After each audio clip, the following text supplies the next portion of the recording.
नमस्ते, मेरा नाम सोनाली है। आप देख रहे हैं दी लल्लन टॉप। अब देखिए, यहाँ पर लल्लन टॉप अड्डा में हमारे साथ ना एकदम लल्लन टॉप लोग जुड़ते हैं। आज जो जुड़ रहे हैं, मतलब ये एक ऐसे व्यक्ति हैं जिनकी एक्टिंग के बाद, जिनके काम के बाद लोग इनके पैर छूने लग गए।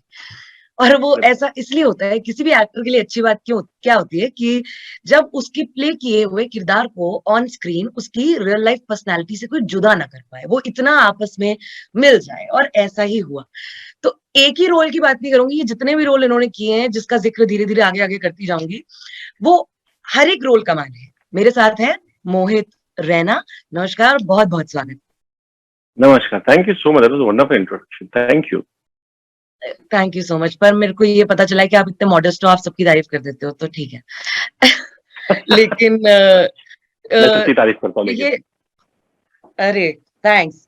तो जितने सारे दर्शक हमें देख रहे हैं, उन्हें बताना चाहूंगी, मुंबई डायरीज 26/11 अभी बहुत जगहों पर आप होर्डिंग्स भी देख रहे होंगे, नाम भी सुन रहे होंगे। दी लल्लन टॉप पर भी बहुत बार आपके साथ डिस्कस किया है इसके बारे में। एक ऐसा शो है जो कि हमारे फ्रंट लाइन वॉरियर्स के बारे में बात करता है, हेल्थ केयर वर्कर्स जो हैं, जो 26/11 के उस अटैक्स के टाइम पर डटे हुए थे। वो एक रात थी जो नेवर एंडिंग रात की तरह थी। देखिए, कोविड के समय में हमने शायद 1% समझने की कोशिश की कि उनकी जिंदगी में जो डॉक्टर्स हैं, नर्सेज हैं या स्टाफ है, क्या कुछ होता है। और इसके बाद ये सीरीज आना मुझे लगता है कि जरूरी भी था। और मैं तारीफ करना चाहूंगी कि आई थिंक ये एंगल दिखाना अपने आप में एक बहुत अच्छी बात है, जरूरी चीज है। सो थैंक यू ऐसा कुछ हमारे लिए लाने के लिए सबसे पहले। अब सवाल ये कि 26/11 मुंबई डायरीज 26/11 आप कैसे जुड़े। ऑफ कोर्स यूनिक स्टोरी है, अलग है बाकी जो फिल्में और जो प्रोजेक्ट्स इस पर ऑलरेडी बने हैं, लेकिन आप कैसे जुड़े और आपकी कास्टिंग कैसी हुई? बिकॉज आप तो है ना, मतलब आप पायलागू करते हैं ना लोग आपसे। नहीं, thank you so much Sonali. Actually mister Advani, Nikhil Advani ने मुझे उनसे मेरी बात हुई थी कि मैं कुछ मिलना चाह रहा हूँ तुमसे, and I am making something and I want to talk to you. तो मैंने कहा definitely sir, I will come and meet you. But unfortunately उस समय मैं टाउन में नहीं था, मैं कहीं बाहर शूट कर रहा था। और उन दिनों फिर उसके बाद जब मैं टाउन में आया, देन ही वाज बिजी, तो हम लोग मिल नहीं पा रहे थे एक दूसरे से। तो फिर उसके बाद जब मेरी बॉम्बे में शूट हो रही थी, मैं एक दिन मैंने डिसाइड किया कि मैं लंच टाइम में I will go and meet him. तो मैं जो किरदार प्ले कर रहा था, उसी किरदार के कपड़ों में बिना टाइम वेस्ट किए, and I had the fake wound also, I remember, मैं वहीं पहुंच गया उनसे मिलने के लिए। वो बोले, अरे तुम ठीक तो, क्या हो गया तुम्हें? मैंने कहा नहीं सर, कुछ नहीं, मैं शूट कर रहा था, and because we were missing each other, I wanted to come and meet you today anyhow, because I didn't want you to think कि भाई मुझे मिल नहीं रहा है, लगता है he doesn't want to do it or he doesn't want to work with me. तो मैं उनके पास गया, मैंने उनसे मुलाकात की, उन्होंने मुझे बताया कि मैं कुछ ऐसा बना रहा हूँ। और उसी समय I said yes, I want to be a part of it because Nikhil Advani जैसे इंसान जो रियल लाइफ इवेंट को स्क्रीन पे लाने में माहिर है, हम सब ने देखा है। प्रीवियसली भी उन्होंने एयरलिफ्ट के साथ, डी-डे के साथ, बाटला हाउस के साथ क्या किया, किस तरीके की कहानी को वो फिर होते हैं सामने लाते हैं, और अमेज़न ओरिजिनल की बैकिंग हो उस प्रोजेक्ट को। What else can you ask for? उसके बाद आप डॉक्टर प्ले कर रहे हैं, ऐसा किरदार, ऐसा कैरेक्टर जिसपे यूजुअली आपको मौका नहीं मिलता, यू नो।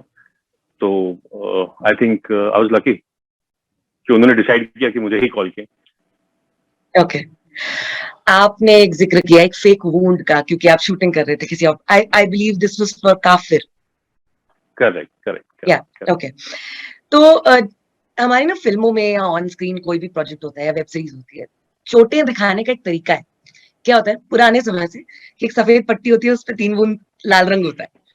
लेकिन जितना मैंने इस ट्रेलर से समझा है, काफी चीजें ना नेचुरल और रियलिटी के करीब है। इसमें कितनी मेहनत लगती है? किसी तरह की मेडिकल, मतलब sorry to be using it, लोग नाराज ना हो, लेकिन ये एमबीबीएस क्रैश कोर्स जैसा कुछ होता है अगर कोई डॉक्टर ऑन स्क्रीन बन रहा होता है तो, कि आप ये बेसिक चीजें हैं, इसे समझ लीजिए। क्योंकि एक चीज जो मुझे पता है वो ये है कि जो निखिल आडवाणी जी हैं, वो क्लोजअप्स लेने के बड़े शौकीन है, तो आप कैमरा से कुछ छुपा नहीं सकते हैं। कैसी ट्रेनिंग होती है? जी बिल्कुल, आपने बिल्कुल सही कहा। जो आपने जिक्र किया जिन चोटों के बारे में, वो पहले बनती थी, वो समय अलग था, वो दौर अलग था। आजकल ऑडियंस पॉजिटिवली इतनी रुथलेस हो चुकी है, मतलब इतनी जजमेंटल हो चुकी है कि आप अगर उनको किसी भी तरीके से चीट करने का या उन्हें बेवकूफ बनाने का की कोशिश करेंगे, तो आप ये रियलाइज करिए कि पावर उनके हाथ में है। और पावर पहले जो थी उनके पास उठकर कहीं और जाने की थी, अब वो पार उनके हाथ में एक बटन पे है, यू नो। सो आप उनके साथ चीट नहीं कर सकते। सो दे विल नो कि अरे ये तो भाई अंदर लगा दिया है, पहले मुझे याद है, पहले ऐसा टाइम होता था कि अगर कोई एक इंसान एक कप में चाय पीने का सीन कर रहा है, तो वो खाली कप लेके कभी कभी they used to just make sounds, when you look back you realize. But आज अगर उसके अंदर से भाप ना निकल रही हो, तो ऑडियंस पकड़ लेती है कि अरे यार तो बेवकूफ बता रहे हैं, खाली कप में वो कोशिश कर रहे हैं करने का। So I guess audience has become very intelligent and power उनके हाथ में है। सो बिकॉज वो अपनी जेब से पैसा खर्च करके आपको देख रहे हैं, so you have to deliver. जहां तक बात रही फिर मुंबई डायरीज की, तो हमारी इसके लिए प्रॉपर वर्कशॉप हुई थी, बिकॉज ये जिस स्केल पे बन रहा था प्रोजेक्ट वो बहुत बड़ा था। So we had to be authentic. तो जब मैं मिस्टर अडवाणी से मिला तो उन्होंने बताया कि यार मैं तुम्हें ऐसे अंदाज से प्रेजेंट करना चाहता हूँ जैसे तुम्हें कभी दिखाया नहीं गया हो। तो फिर उन्होंने चश्मा ऐड किया, फिर उन्होंने बंडाना ऐड किया, उन्होंने मुझे बताया कि भाई तुम रात रात भर सोते नहीं हो, so you need to become a little more raw, you need to work on your dark circles, like तुम्हारे डार्क सर्कल दिखने चाहिए, क्योंकि आदमी इतनी मेहनत करता है, रात रात भर ऑपरेशन करता है, ऐसे नींद नहीं आती क्योंकि उसके ऊपर प्रेशर बहुत है। तो ऐसे छोटे छोटे एलिमेंट्स ऐड किए गए। और मेडिकल प्रोफेशन, मेडिकली जो है हमारे लिए, हम जो डमी बॉडीज उन पे ट्रीटमेंट करते थे, वो यूज टू हमको हमारी थ्योरेटिकल क्लासेस होती थी जो डॉक्टर शेख लेते थे, और हमें हमारा बकायदा 10 दिन के बाद टेस्ट हुआ था कि भाई आप बताइए कि उस डिजीज को क्या कहा जाता है और उस केस में क्या किया जाता है और ऐसा किया जाता है, बिकॉज वो एक चैलेंज था हमारे लिए।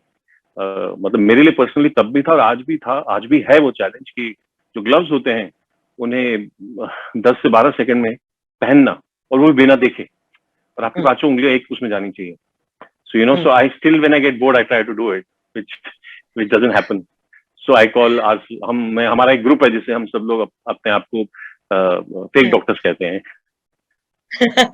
ओके, बट एक तरीके से मुझे लग रहा है कि जो 11th स्टैंडर्ड के बायोलॉजी स्टूडेंट्स होते हैं ना, जिनको ट्रेनिंग मिल रही होती है, आपने कहीं ना कहीं वो फेज वापस जिया है।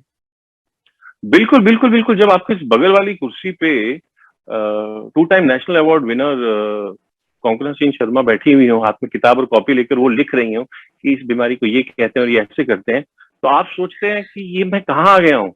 मतलब you really need to pull up your stocks, you are like यार यार ये क्या हो रहा है यहाँ पे। तो हमें लगा था एक्टिंग करनी है, लेकिन यहाँ तो सच की पढ़ाई हो रही है। सो ऐसे दिग्गज कलाकारों के साथ जब काम करने का मौका मिलता है तो you really feel blessed and lucky. और आई थिंक वो कैरेक्टर्स हम सब ने 2 महीने तक जिए हैं। बाकी रिजल्ट 9 सितंबर को पता चलेगा। एब्सोल्युटली, अच्छा ही होगा। Did you really meet anyone जो कि उस समय में हॉस्पिटल में थे, या जिन्होंने ऐसी सर्विसेज उस रात दी थी जब अटैक्स हुए थे मुंबई में, हॉस्पिटल में वो मौजूद थे? किसी ऐसे डॉक्टर या नर्स स्टाफ से मुलाकात हुई? वेल यस, जो हमारे डॉक्टर शेख हैं, डॉक्टर शेख ने हमारी ट्रेनिंग ली थी, वर्कशॉप्स ली थी हमारी, जिन्होंने हमें थ्योरी भी पढ़ाई थी, प्रैक्टिकल्स में भी हमारी हेल्प की थी। वो खुद भी एक डॉक्टर हैं and he was present during those time. I don't remember in which hospital he was present, which institute he was present in, but he was there at point of time.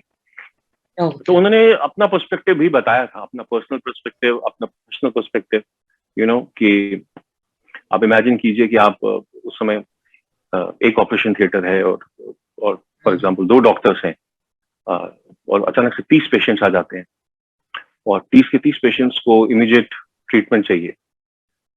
उनमें से आधे लोगों का blood group available नहीं है blood bank में, आपका staff का शॉर्टेज है, बाहर सिटी में ऐसे सिचुएशन है कि आप सामान मंगवा नहीं सकते, because city is under siege also, you are short of staff also, you are short of equipments also, and on top of it आप सोचिए कि अगर आप गवर्नमेंट हॉस्पिटल है और उसमें अगर आपकी लाइट काट दी जाती है फॉर एग्जाम्पल, ऐसा हुआ नहीं था but I am just giving an example, तो वैसा होता है. So nothing, the situation is going against you, उस समय how to stand and think sensibly and think rationally and be true to your medical oath. वो हमें doctor Sheikh ने सिखाया था कि आपके अराउंड सर्कमस्टांसेस कैसे भी हों, आपको ब्लिंकर्स पहन के अपनी ओथ के प्रति you have to be true. You should not be answerable to anyone. You just look into the mirror and be true to the oath that you have taken. अब देखिए, ये तो आपसे बात करके मुझे वापस लगा कि आप एक तरीके से ऑफ द कैमरा भी अपने कैरेक्टर को जी रहे होते हैं. So the way you are talking is actually like एक डॉक्टर है जो अभी भी अपने रोल से बाहर नहीं निकला है. That's true.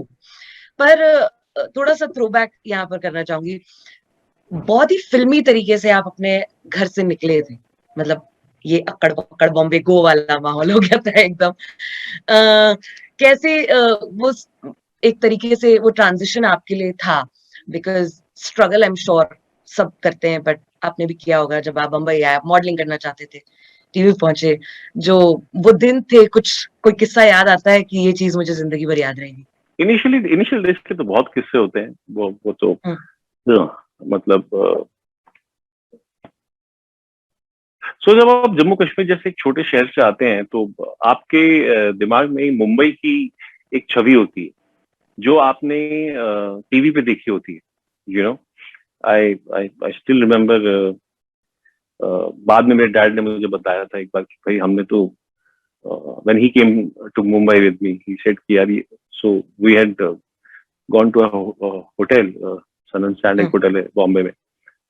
तो मैं उनके साथ वहां बैठा हुआ था बहुत सालों पहले. तो उन्होंने कहा यार, ये तो वही होटल है जो हमने बहुत सालों पहले पिक्चरों में देखते थे, जिसमें से अमिताभ बच्चन साहब बाहर निकलते थे.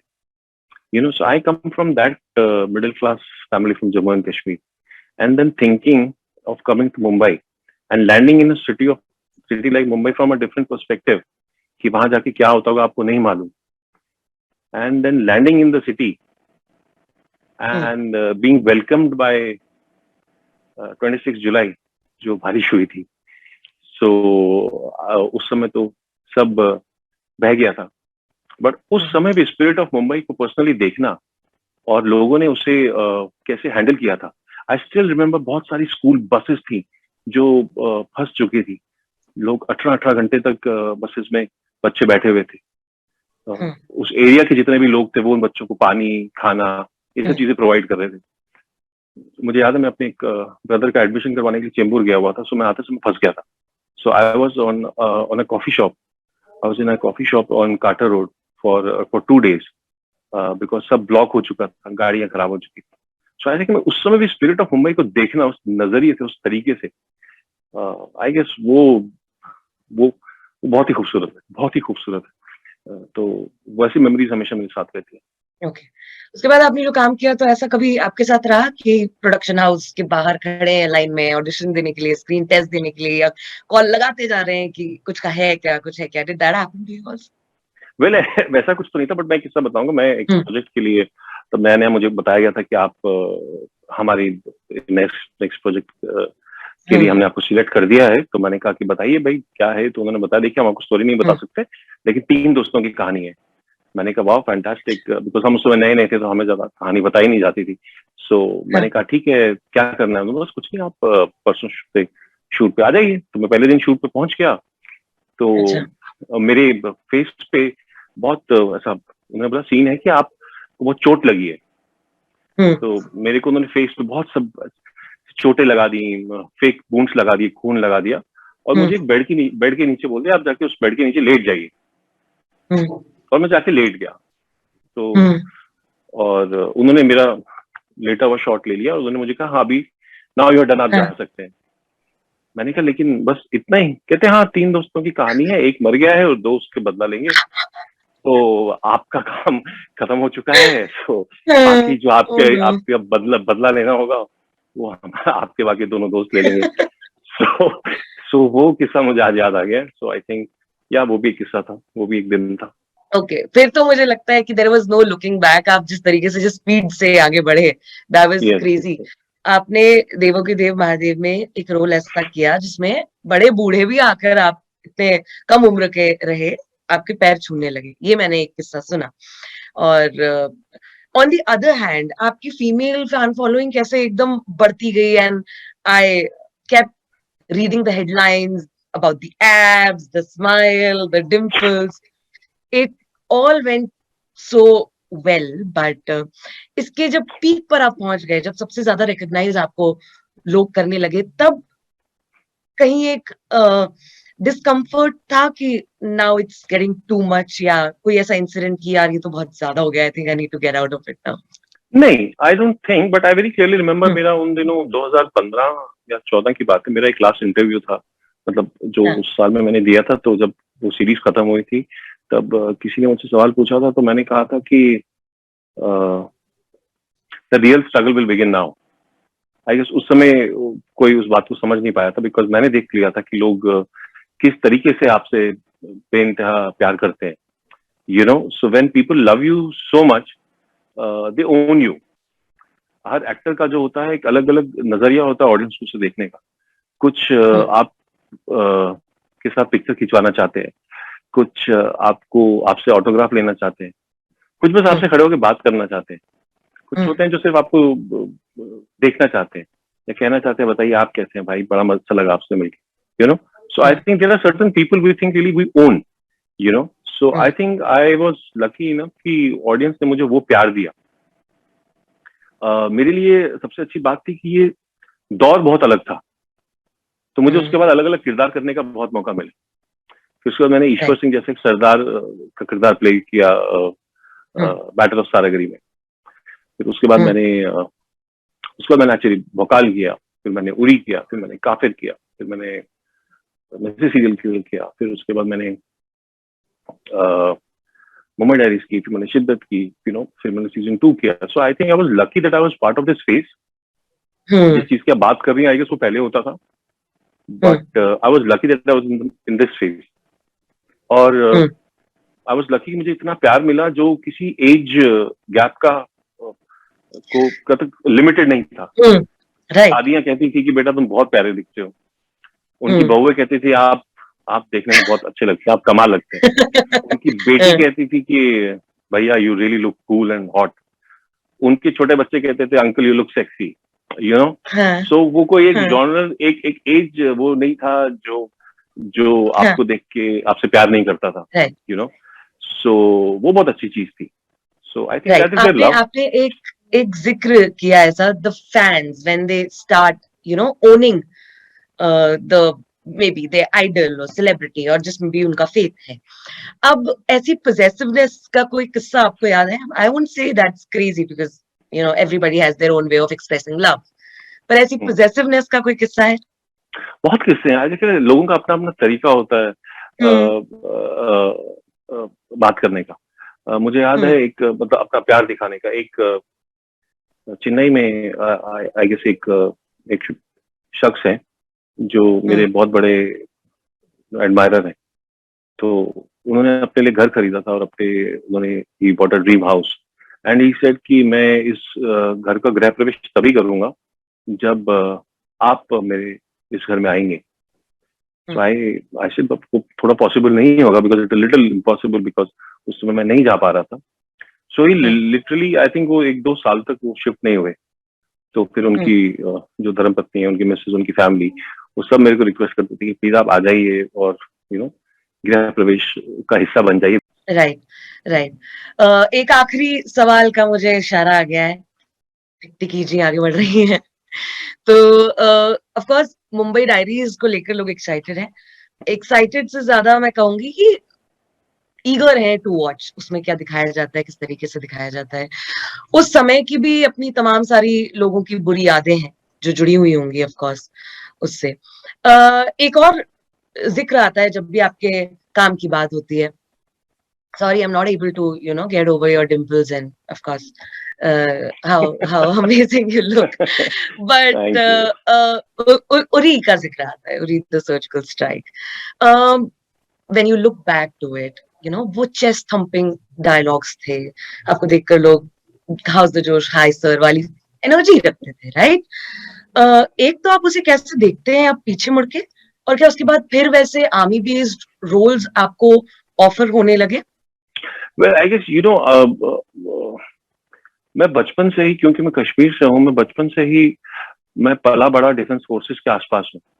जब हम हम्म, छोटे थे और हमारी क्रिकेट की जो बॉल थी वो घर के बाहर चली जाती थी और हम उसे लेने जाते थे, तो हम वहां सिर्फ हम्म, आर्मी वालों को देखते थे जो दूर से हम बॉल पकड़ा देते थे, यू नो। हम्म, और तो मेरे लिए हमेशा से वही मेरे हीरो होते थे। I didn't hmm, know their profession at that point of time, because मैं जेन्युइनली बहुत छोटा था। आई न्यू ये कुछ ऐसे हरे रंग के कपड़े पहने कोई इंसान खड़े होते हैं जो लोगों का ध्यान रखते हैं, जो सब चीजें अच्छी करने की कोशिश करते हैं। सो मैं बचपन से ही मेरा डिफेंस की तरफ मेरा लगाव बहुत ज्यादा है, मेरी कमजोरी है वो। तो आई गेस मुझे जब जब मौका मिलेगा वो तब तब मैं मौका उसे ले लूंगा। I won't hmm, leave it, and that is the my only reason of doing Uri back then, because वो कहानी उस तरीके की थी उस समय, जो हालात हुए हम्म, थे और देश में जो हालात थे, और उसके ऊपर जो कहानी बनाने की आरएसवीपी की कोशिश थी। सो आई गेस डिफेंस की बात की जाए, वो मेरी हमेशा से कमजोरी रही है। दैट्स द रीजन कि मैंने बैटल ऑफ सारागढ़ी किया। दैट्स द रीजन उसके हम्म, बाद मैंने भोकाल किया, you know. Hmm, now I want to do something based on navy. वो ओके, मेरी आपके ललन टॉप के थ्रू मैं जितने भी मेकर्स थे उन्हें बता दूंगा कि जब मैं छोटा था, एक्चुअली मैं सी हॉक्स देख के हम लोग बड़े हुए थे। उन दिनों हम आर माधवन के बहुत बड़े फैन होते थे सब लोग। हम्म, So Seahawks. So I think I would love to do something on those lines if given a chance. Okay, okay. But another thing I would like to ask you, जब वो physical energy चाहिए होती है किसी भी movie में, project में, तो उसके लिए कुछ स्पेशल आपका ट्रेनिंग रहता है, या फिर मैं ऐसे ही हेल्दी हूँ, मैं ऐसे ही वर्कआउट नहीं नहीं, करती वो तो मेकर्स होते हैं, so they make sure that you do the drill, you go through the hmm? Grind, you know. जब हम्म, जब जब हमने कुछ भी होता है, जैसे अभी मेडिकल ड्रामा है तो इसकी हम्म, वर्कशॉप के लिए, इसकी just to look like a doctor, हमें एक वर्कशॉप करनी पड़ी। वैसे आप कुछ और रोल करते हैं तो उसके लिए आपको हम्म, तैयारी करनी पड़ती है, यू नो। आप अगर एक जैसे काफिर में मैं एक लॉयर प्ले कर रहा था, तो मैंने बहुत हम्म, सारे लॉ बेस्ड शोज देखे थे कि एग्जैक्टली कोर्ट रूम में होता हम्म, क्या है, you know. So irrespective of the profession that you are playing, आपको उसका हिस्सा बनना ही पड़ता, आपको उसकी होमवर्क करना ही पड़ता है, उसकी तैयारी करनी ही पड़ती है थोड़ी सी, बिकॉज मेकर्स तभी कन्विंसिंगली आपको पर्दे पे दिखा पाएंगे। सो आई गेस वो करना पड़ता है। एंड आप कितने भी बेस्ट हो, you can say that I know it all. Nobody knows it all. We all are learning and unlearning every day. Of course, of course. Thank you so much. And जितने Lallan top के दर्शक हैं, एक बार फिर से बोलना चाहूंगी, 9th ऑफ सितंबर आप जरूर देखिए मुंबई डायरीज 2611। और कहाँ देख सकते हैं मोहित? अमेजॉन प्राइम वीडियो पर प्लीज देखिए और बहुत सारा प्यार दीजिए। Absolutely, thank you so much for joining us. Of thank you zoom, Sonali, of thank the you. Camera जल्दी मुलाकात करें, मैं यही विश कर रही हूँ।